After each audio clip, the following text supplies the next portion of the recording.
আসসালামু আলাইকুম, welcome back to my channel. আশা করি সবাই ভালো আছেন। আজ আবারও একটি রেসিপি নিয়ে হাজির হয়ে গেছি। আজ তৈরি করে দেখাবো চিকেন স্টাফ বান। বড় বড় বেকারি থেকে এই বানগুলো আমরা অনেক দাম দিয়ে কিনে খেয়ে থাকি। বাহির থেকে আর না কিনে বাড়িতেই কিভাবে খুব সহজ পদ্ধতিতে তৈরি করা যায় সেটি আজকে আপনাদের সাথে শেয়ার করব। চেষ্টা করব খুবই সহজভাবে দেখানোর, যাতে করে আমার সকল বন্ধুরা ইজিলিভাবে তৈরি করতে পারে। চলুন তাহলে আর কথা না বাড়িয়ে পুরো ভিডিওটা দেখে নিই।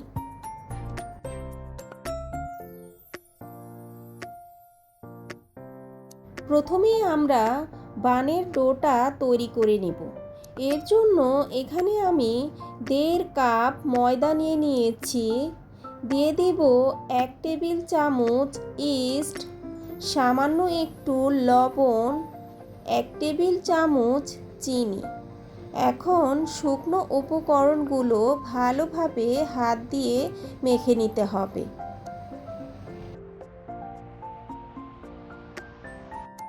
মাখানো হয়ে গেলে দিয়ে দিব দুধ। এখানে আমি 1 কাপ কুসুম গরম দুধ নিয়ে নিয়েছি। এখানে অবশ্যই কুসুম গরম দুধটাই দিতে হবে। দুধটা দিয়ে আবারও ভালোভাবে হাত দিয়ে মেখে নিতে হবে। এই পর্যায়ে অল্প অল্প রান্নার তেল দিয়ে ডোটা মাখিয়ে নিতে হবে। এখানে আমি প্রায় 3 টেবিল চামচের মতো তেল ব্যবহার করেছি। ডোটা বেশি শক্ত করা যাবে না, পাতলা অবস্থায় রাখতে হবে। ডোটা যদি বেশি শক্ত হয়ে যায় তাহলে বানটা শক্ত হয়ে যাবে, তাই চেষ্টা করবেন একটু নরম অবস্থায় রেখে দেওয়ার জন্য। মাখানো আমার হয়ে গেছে।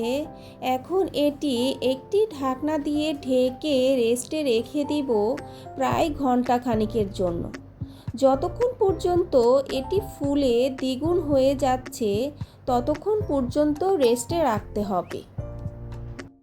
এই সময়ের মধ্যে আমরা বানের ভিতরের পুরটা তৈরি করে নেব। এর জন্য চুলায় একটি ফ্রাই প্যান বসিয়ে দিয়েছি। দিয়ে দিব পরিমাণ মতো তেল। তেলটা বেশি দেওয়া যাবে না, সামান্য পরিমাণে তেল দিতে হবে। তেলটা গরম হয়ে এলে দিয়ে দিব পেঁয়াজ কুচি। এখানে আমি প্রায় 1 কাপের মতো পেঁয়াজ কুচি দিয়ে দিয়েছি।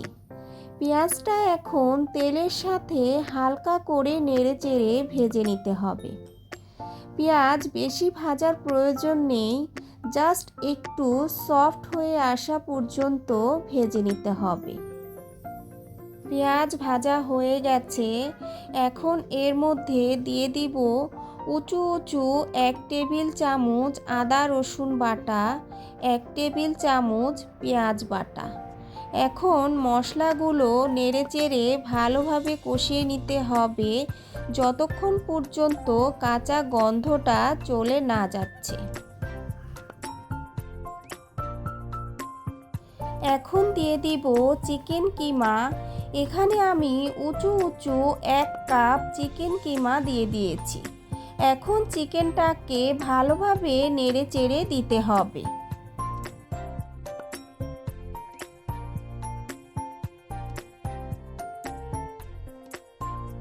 চিকেনটা মেশানো হয়ে গেলে দিয়ে দিব স্বাদ মতো লবণ আর সামান্য একটু পানি দিয়ে আবারও ভালোভাবে নাড়াচাড়া করে একটি ঢাকনা দিয়ে ঢেকে দিব প্রায় 5 মিনিটের জন্য।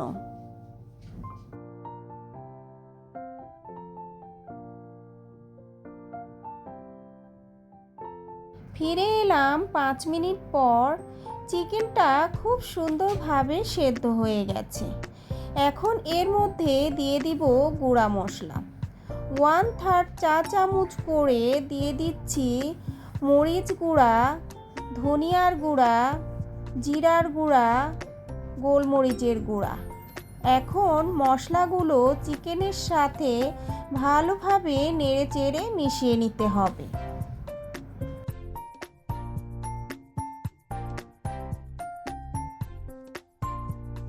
এখন দিয়ে দিব উঁচু উঁচু 1 টেবিল চামচ ময়দা। ময়দাটা দিয়ে ভালোভাবে নাড়াচাড়া করে নিতে হবে কাঁচা গন্ধটা চলে যাওয়া পর্যন্ত। এ পর্যায়ে দিয়ে দিব দুধ। এখানে আমি 1 কাপ দুধ দিয়ে দিয়েছি। দুধটা অবশ্যই জাল করে ঠান্ডা করে নিতে হবে। দুধটা দিয়ে ভালোভাবে নেড়েচেড়ে মিশিয়ে নিতে হবে।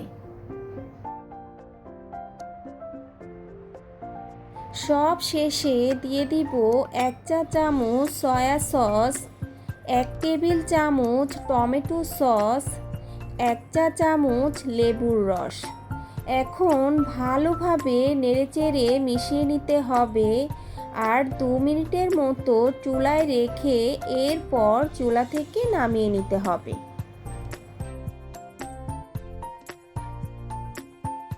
ফিরে এলাম 1 ঘন্টা পর। দেখুন ফুলে দ্বিগুণ হয়ে গেছে। এখন এর ভিতর থেকে হাওয়া বের করে দিতে হবে।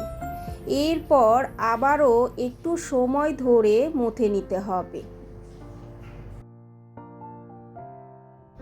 এখন এখান থেকে 4টি টুকরো করে নিব। একটি টুকরো নিয়ে অল্প অল্প ময়দা দিয়ে লম্বালম্বিভাবে একটি রুটি বেলে নিতে হবে।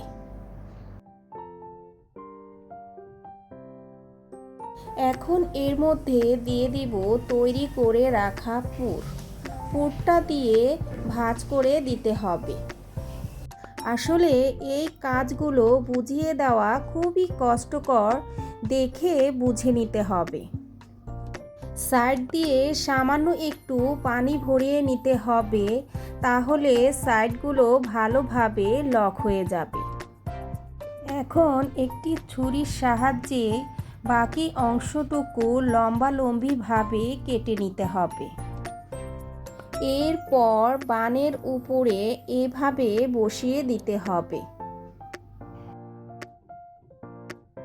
একটি বান আমার তৈরি হয়ে গেছে। এখন এর উপরে আমি সামান্য একটু ডিমের কুসুম ব্রাশ করে দিচ্ছি। ডিমের কুসুম ব্রাশ করে দিলে এর কালারটা খুব সুন্দর আসবে। আর দিয়ে দিচ্ছি কিছু সাদা তিল। এখন এটি বেক করে নিতে হবে। বানগুলো বেক করার জন্য আমি একটি কড়াইয়ে কিছু বালুর উপরে একটি স্ট্যান্ড বসিয়ে দিয়েছি। এখন এটিকে হাই হিটে গরম করে নিতে হবে। এরপর এর উপরে বানের থালাটি বসিয়ে দিতে হবে এবং একটি ঢাকনা দিয়ে ঢেকে দিতে হবে 20 থেকে 25 মিনিটের জন্য। এ পর্যায়ে চুলার ফ্লেমটা মিডিয়ামে রাখতে হবে।